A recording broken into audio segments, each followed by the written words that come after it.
Hello student, आज हम लोग पढ़ने वाले क्लास 12th के फिजिक्स ऑप्टिक्स के अंतर्गत एक मोस्ट इम्पॉर्टेंट डेरिवेशन गोलीय उत्तल पृष्ठ पर अपवर्तन का सूत्र का निगमन करेंगे। ये बोर्ड एग्जाम के लिए बहुत ही इम्पॉर्टेंट है, तो आइए इसको सरलतापूर्वक समझते हैं और इस वीडियो को अंत तक जरूर देखें। सबसे पहले क्या करते हैं, हम एक गोलीय उत्तल पृष्ठ बनाते हैं। ये हो गया एक गोलीय उत्तल पृष्ठ और इसके इधर वाले माध्यम को बोलते हैं या मान लेते हैं ये है विरल माध्यम और इसका जो निरपेक्ष अपवर्तनांक है वह है n1 और इधर वाला जो माध्यम है वो है सघन माध्यम और इसका जो निरपेक्ष अपवर्तनांक है वह है n2। क्या बोलो बच्चों, इस इधर वाले माध्यम को बोलेंगे विरल माध्यम, इसका जो निरपेक्ष अपवर्तनांक है वो n1 और इधर वाला माध्यम जो है वो है सघन माध्यम और इसका निरपेक्ष अपवर्तनांक है वो है n2। अब क्या करते हैं, यहाँ से एक ऐसे रेखा खींचते हैं इस तरीके से और इसको बोलते हैं मुख्य अक्ष। क्या बोलते, चलो इसको बोलते हैं मुख्य अक्ष। कहीं ना कहीं ये जो गोलीय पृष्ठ है ये वक्र के रूप में मुड़ा हुआ है और वक्र के रूप में मुड़ा है तो कहीं ना कहीं इधर जाके एक गोला ही बनाएगा, यानी कि इसका जो सेंटर होगा इधर कहीं बीच में आएगा। तो मान लेते हैं इसका जो सेंटर है वो यहाँ पर है और इसको हम दिखाते हैं C से। अब क्या करते हैं, यहाँ पर एक वस्तु रखते हैं, यहाँ पर एक वस्तु रखते हैं, उसका नाम दे देते हैं O, यानी कि ये है हमारा वस्तु। क्या है बच्चों, ये है वस्तु और इस वस्तु का प्रतिबिंब बनाने के लिए हमें दो किरणों की आवश्यकता होगी। तो हम क्या करते हैं, पहली किरण को सेंटर को टारगेट करते हुए ऐसे सीधे भेज देते हैं और जो सीधी ऐसे निकल जाएगी और इसका मध्य बिंदु तो है ये ध्रुव होगा और जो दूसरी किरण है उसको हम इस तरीके से इस पृष्ठ पर आपतित कराते हैं तो ये हो जाएगी आपकी आपतित किरण। आपतित किरण और प्रकाश की पहली किरण जिस बिंदु पर पड़ती है सबसे पहला काम करते हैं वहाँ पर एक अभिलंब खींचते हैं ताकि पता चले प्रकाश की किरण किस एंगल पे मुड़ रही है। तो सबसे पहला काम करते हैं, यहाँ से हम एक अभिलंब खींचते हैं और उसको सेंटर से ऐसे मिला देते हैं। ये हो गया अभिलंब, इसको दिखाते हैं N से और लिख देते हैं अभिलंब। क्या बोलो, चलो कि प्रकाश की पहली किरण जिस बिंदु पर मिलती है सबसे पहला काम करते हैं वहाँ पर अभिलंब खींचते हैं ताकि ये पता चल सके कि प्रकाश किरण कितने एंगल पे मुड़ रही है और किधर मुड़ रही है और इस लाइन को बोलते हैं अभिलंब, इसे दिखाते हैं N से। अब बात करें कि अगर माध्यम नहीं बदला होता, अगर ये भी विरल माध्यम है इधर भी विरल माध्यम होता तो अगर यानी कि माध्यम नहीं बदला होता तो ये प्रकाश किरण जो है वो ऐसे सीधी निकल जाती इस तरीके से। लेकिन माध्यम बदला है, प्रकाश किरण जो है वो विरल माध्यम से सघन माध्यम में प्रवेश कर रही है और जब भी प्रकाश किरण विरल माध्यम से सघन माध्यम में प्रवेश करती है तो वो अभिलंब की तरफ झुक जाती है। क्या बोलिएगा, जब भी प्रकाश किरण विरल माध्यम से सघन माध्यम में प्रवेश करती है तो वह अभिलंब की तरफ झुक जाती है, यानी कि प्रकाश के अगर माध्यम नहीं बदला होता तो सीधी निकल जाती, लेकिन माध्यम बदला है तो प्रकाश किरण जो है वो इस अभिलंब की तरफ झुक जाएगी, यानी कि इधर न जाके जो प्रकाश किरण है वो ऐसे इस तरीके से अभिलंब की तरफ ऐसे झुक जाएगी और जहाँ पर अपवर्तन के पश्चात दो किरणें मिलती हैं वहीं पर बनता है प्रतिबिंब, यानी कि इस वस्तु O का जो प्रतिबिंब है वो यहाँ पर बना है I, तो इसको लिख देते हैं प्रतिबिंब।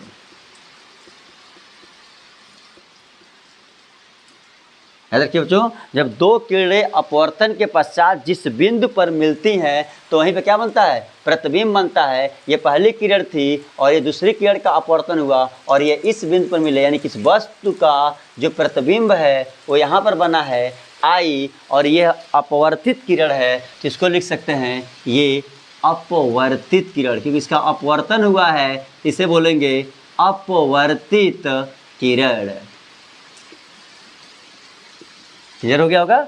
अब देखिए ये आपतित किरण और ये है अभिलंब, और आपतित किरण और अभिलंब के बीच जो कोण बनता है उस कोण को बोलते हैं आई। किसे क्या बोलते बच्चों?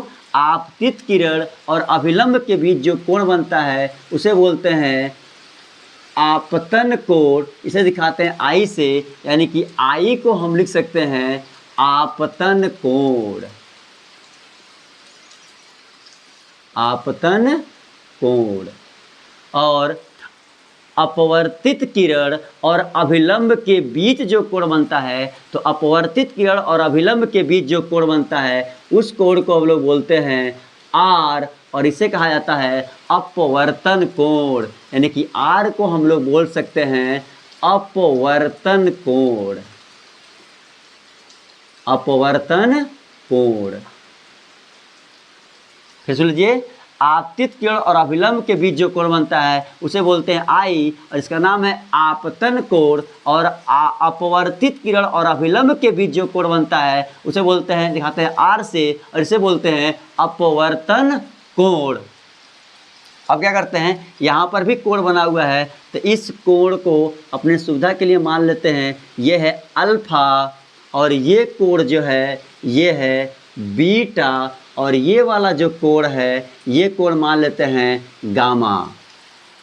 आप कुछ भी मान सकते हैं, इसको आप बीटा मान सकते हैं, इसको आप अल्फा मान सकते हैं, इसको आप गामा मान सकते हैं। आप अपनी सुविधा के अनुसार किसी भी कोण को मान सकते हैं, उससे कोई फर्क पड़ने वाला नहीं है। बात करें, ये फिगर आप लोग को अच्छे तरीके से समझ में आ गया होगा। अब क्या करते हैं, हमें अपवर्तन का सूत्र निकालना है, तो क्या करते हैं, सबसे पहले लगाते हैं अपवर्तन सूत्र निकालने के लिए स्नेल के नियम से। तो लिखिए स्नेल के नियम से, यानी कि लगाएंगे स्नेल का नियम। स्नेल का नियम। तो स्नेल का नियम बोलता है, ये होता है साइन आई बटा साइन आर बराबर होता है एन के। और याद रखिएगा, प्रकाश किरण जिस माध्यम में प्रवेश करती है, यहाँ लिख दे रहे हैं, देखिए ध्यान से, यहाँ पर लिख दे रहे हैं प्रकाश किरण प्रवेश कर रही है N2 माध्यम में, तो यहाँ लिखेंगे N2। आ रही है N1 माध्यम से, तो यहाँ लिखेंगे N1। तो प्रकाश किरण जिस माध्यम से आकर जिस माध्यम में प्रवेश करती है, तो जिस माध्यम में प्रकाश किरण प्रवेश करती है उसको पहले लिखते हैं, और प्रकाश किरण जहाँ से आती है उसको बाद में लिखते हैं। यानी प्रकाश किरण प्रवेश कर रही है N2 माध्यम में, तो N2 माध्यम को पहले लिखेंगे, और आ रही है N1 माध्यम से, तो N1 माध्यम को बाद में लिखेंगे। यानी कि इसको इस तरीके से लिख सकते हैं साइन आई बटा साइन आर बराबर ये N2 ऊपर और N1 क्या हो जाएगा नीचे। यानी जिस माध्यम में प्रकाश किरण प्रवेश करती है उसको ऊपर लिखते हैं, और जहाँ से आती है उसको नीचे लिखते हैं। अब इसका क्रॉस मल्टीप्लाई कर देंगे, N1 का इधर और N2 वाला का इधर, यानी कि ये हो जाएगा, गुणा करेंगे तो ये हो जाएगा, ये वाला N1 साइन आई बराबर ये हो जाएगा N2 साइन आर। चलो और इसे क्रॉस मल्टीप्लाई करेंगे तो ये हो जाएगा N1 साइन आई, इसका गुणा इधर करेंगे तो हो जाएगा N2 साइन आर।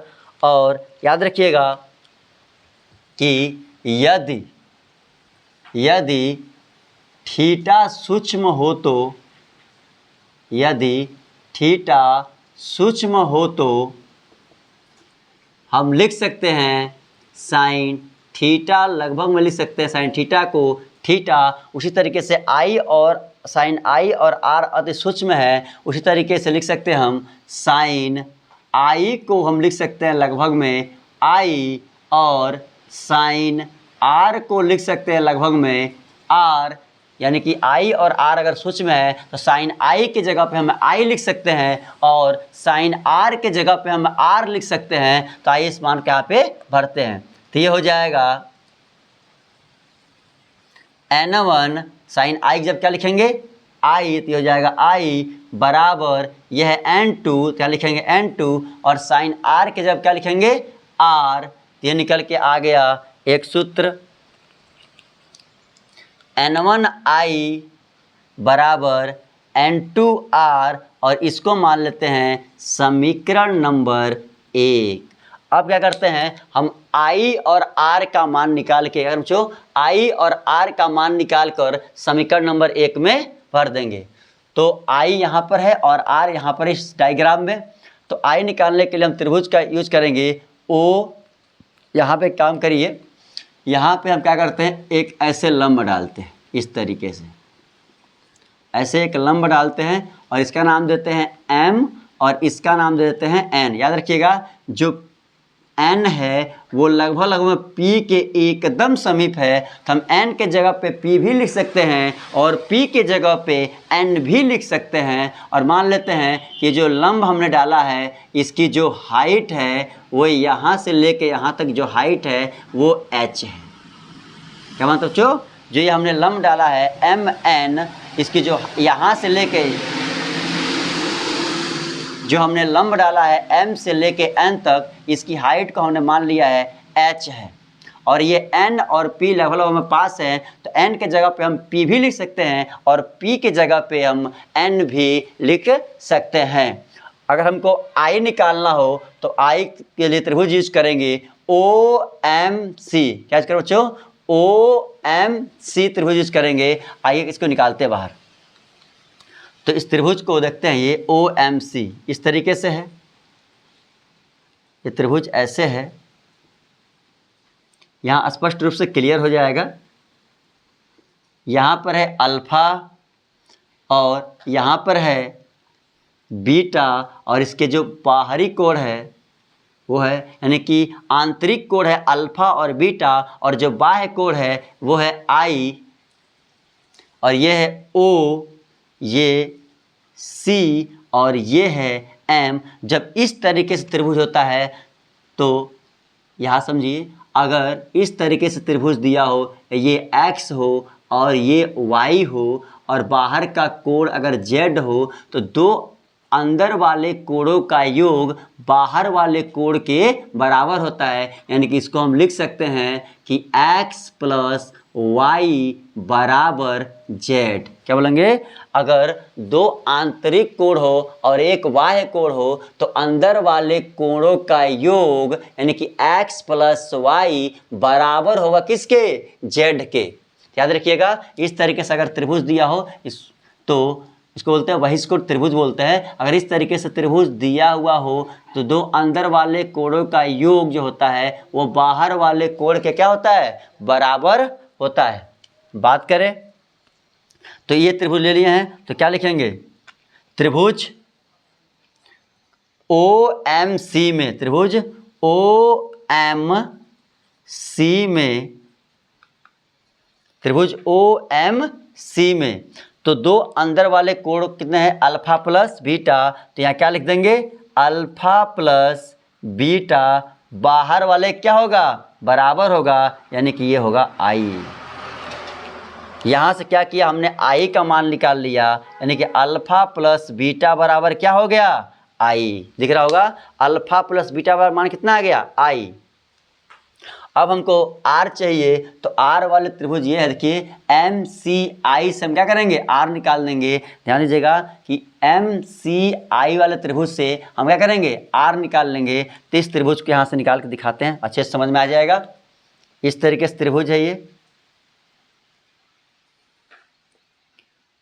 इस तरीके से है।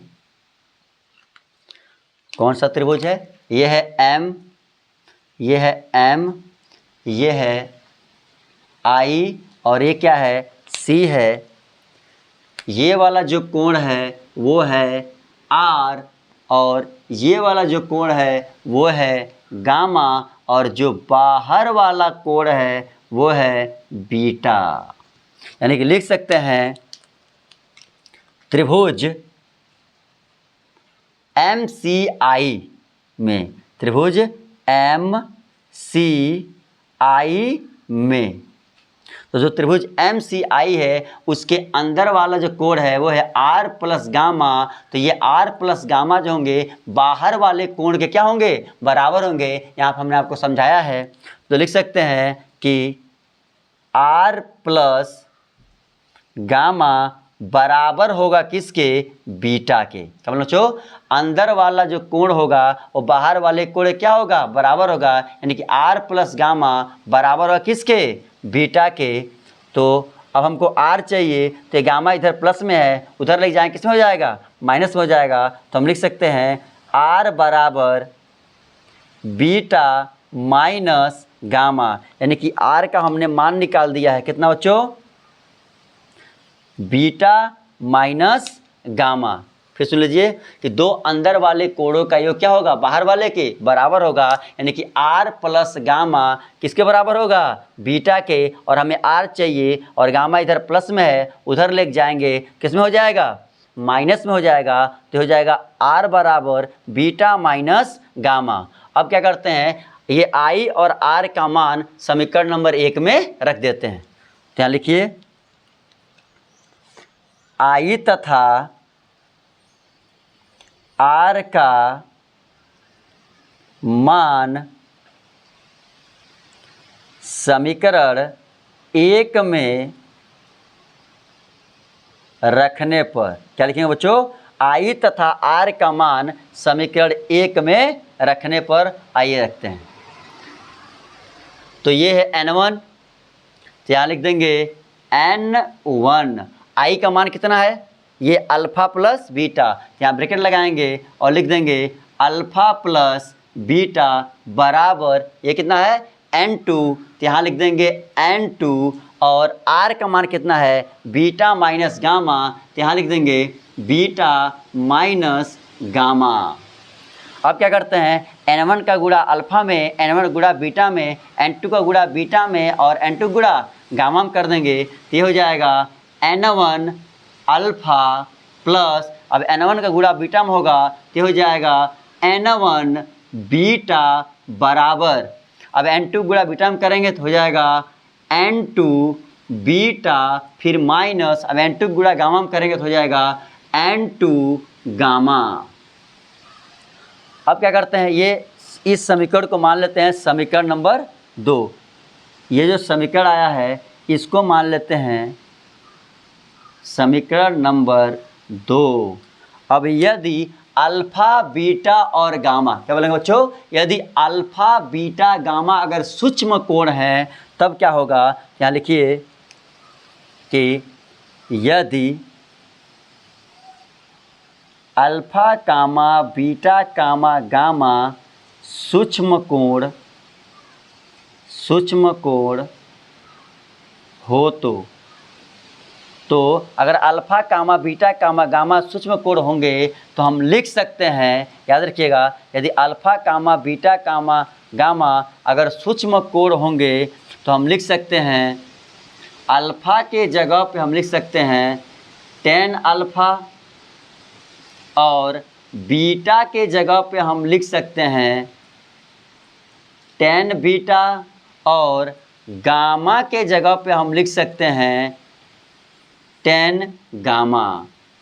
क्या लिखें बच्चों, अगर अल्फ़ा बीटा गामा सूक्ष्म कोण है तो अल्फ़ा के जगह पर हम लिख सकते हैं tan अल्फ़ा, बीटा के जगह पर हम लिख सकते हैं tan बीटा और गामा के जगह पर हम लिख सकते हैं tan गामा।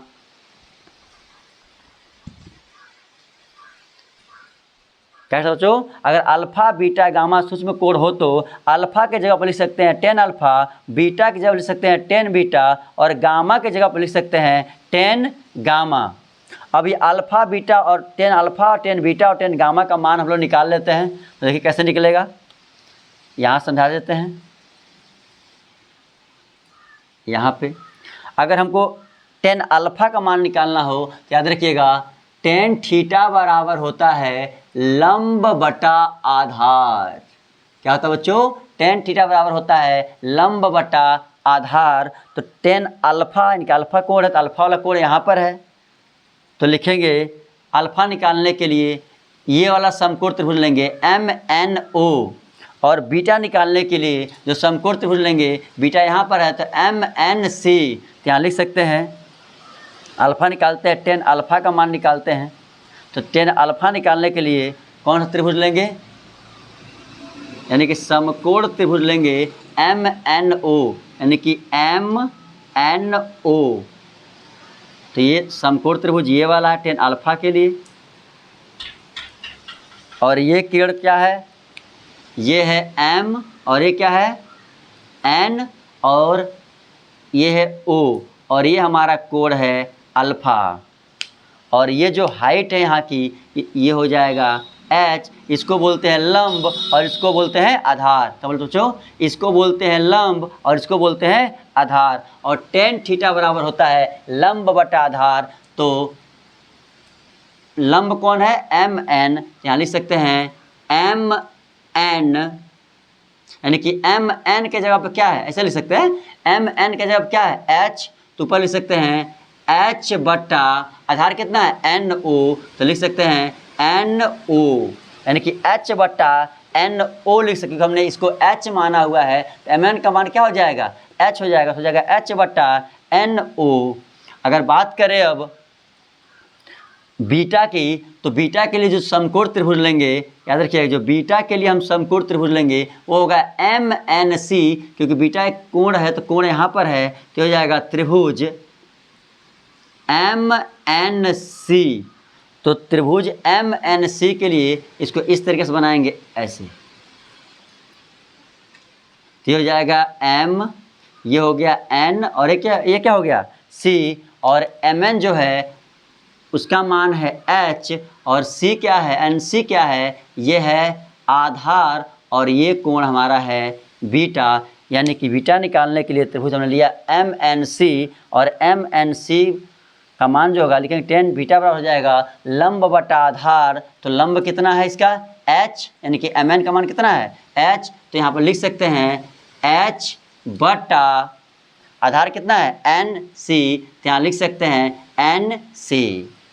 क्लियर हो गया होगा। अब बात करते हैं tan गामा की। तो गामा यहाँ पर है, गामा के लिए समकोण त्रिभुज लेंगे MNI। तो गामा के लिए जो समकोण त्रिभुज होगा वो होगा MNI, क्या लिखेंगे त्रिभुज MNI, और जो MNI त्रिभुज है उसके लिए लंब है MN, और ये नीचे वाला क्या है इसका आधार है, तो ये हो जाएगा MN, ये क्या हो गया I, और ये जो कोण है इसके लिए, ये वाला जो कोण है ये है इसके लिए गामा, यानी कि इसके लिए लिखेंगे ये हो गया इसके लिए लंब, यानी कि इसकी भी हाइट कितनी है H है, ये हाइट कितनी है H है, तो लिख सकते हैं लंब बटा आधार, इसको भी हम लिख सकते हैं, क्या लिखेंगे H बटा NI, क्या लिखेंगे H बटा NI, तो यहाँ हो जाएगा NI। अब हमने क्या किया, tan अल्फ़ा का भी मान निकाल लिया और tan बीटा का भी मान निकाल लिया और tan गामा का मान निकाल लिया। और आपको मैंने पहले ही बताया था कि n लगभग में पास होता है किसके p के, तो हम n के जगह पे p भी लिख सकते हैं और p की जगह पे n भी लिख सकते हैं, यानी कि हम यहाँ पे लिख सकते हैं n के जगह पे क्या लिख सकते हैं p लिख सकते हैं। तो यहाँ चेंज कर लेते हैं, तो tan अल्फ़ा का जो मान होगा h, n के जब क्या लिखेंगे p, तो हो जाएगा PO, h बटा PO, और जो tan बीटा का जो मान होगा वो हो जाएगा h बटा क्या हो जाएगा h बटा n के जब क्या लिखेंगे, ये n के जब क्या लिखेंगे p, तो हो जाएगा PC, और tan गामा का जो मान होगा वो हो जाएगा h बटा n के जब क्या लिखेंगे I, तो हो जाएगा PI। यानी कह सकते हैं कि जो tan अल्फ़ा का मान है वो है h बटा PO, और tan बीटा का जो मान है वह है h बटा PC,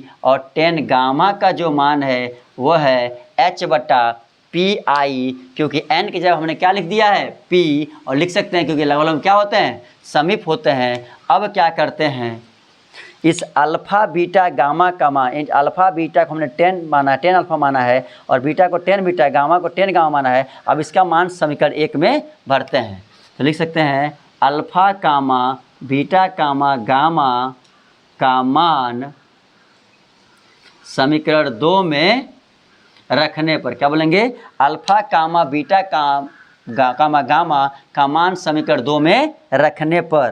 तो यहाँ पर रख दीजिए, तो ये हो जाएगा n1, क्या लिख देंगे n1, अल्फ़ा का मान क्या लिखेंगे 10 अल्फ़ा, तो यहाँ पे हो जाएगा 10 अल्फ़ा प्लस ये है n1, यहाँ लिखेंगे n1 और बीटा का मान क्या लिखेंगे 10 बीटा, तो यहाँ पे हो जाएगा बच्चों 10 बीटा बराबर ये है n2, यहाँ लिखेंगे n2 और बीटा का मान कितना है 10 बीटा, तो यहाँ लिख देंगे 10 बीटा, फिर है माइनस, यहाँ लगाएंगे माइनस, ये है n2, तो यहाँ लिख देंगे n2 और गामा का मान कितना है तो हो जाएगा 10 गामा। अब क्या करते हैं, हमने 10 अल्फ़ा का भी मान निकाला है, 10 बीटा का भी मान निकाला और 10 गामा का भी मान निकाला है, तो यहाँ लिख सकते हैं n1, 10 अल्फ़ा का जो मान है वो है HO/PO, यहाँ लिख सकते हैं H/PO, फिर प्लस ये है n1, तो यहाँ लिख देंगे n1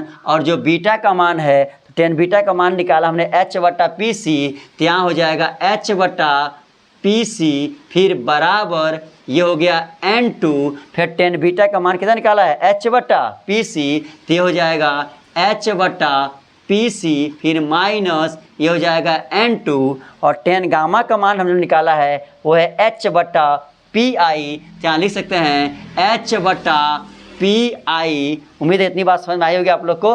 और देखिए H इसमें भी कॉमन है और H इसमें कॉमन है, H को बाहर निकाल लीजिए। जब H को बाहर निकालेंगे तो N1 से क्या करेंगे गुणा कर देंगे, तो यहाँ पे H होगा वो बाहर निकल जाएगा, तो ये N1 का गुणा इसमें हो जाएगा, तो हो जाएगा N1/PO, फिर प्लस इस N1 गुणा इसमें हो जाएगा, H तो बाहर निकल गया, तो हो जाएगा N1/PC और ब्रैकेट बंद कर देंगे, फिर बराबर इधर भी H कॉमन है दोनों में, तो H को बाहर निकाल लेते हैं, तो ये n2 से गुणा हो जाएगा, तो हो जाएगा n2/PC माइनस, अब इस n2 किसमें गुणा हो जाएगा, तो हो जाएगा n2/PI। अब क्या होगा, इस H से यानी कि इस ये H और ये H आपस में क्या हो जाएंगे, कट जाएंगे, तो जो मान बचेगा उसे लिख लीजिए। मान क्या बचा,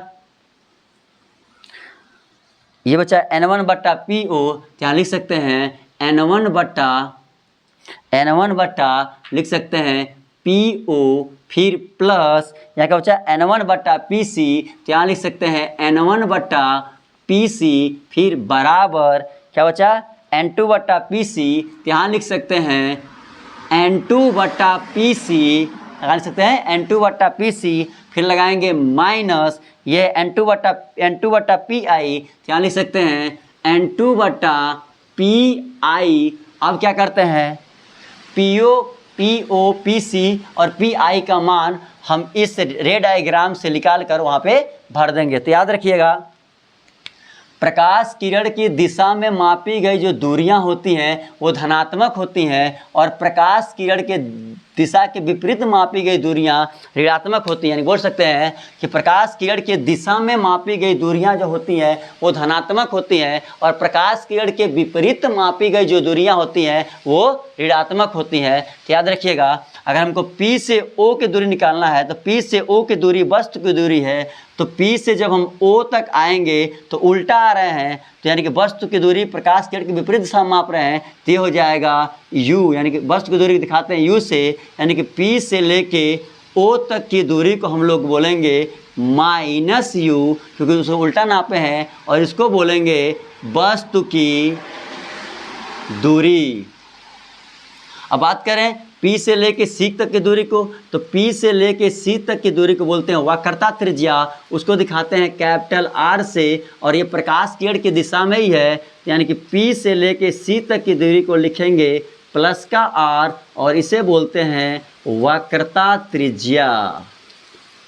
अब बात करें P से लेके I तक की दूरी को, तो P से लेके I तक की दूरी को हम लोग बोलते हैं प्रतिबिंब की दूरी इसे दिखाते हैं v से, ये भी प्रकाश की किरण की दिशा में ही है, तो p से लेके i तक की दूरी को बोलेंगे प्लस का v, और ये होगा प्रतिबिंब की दूरी।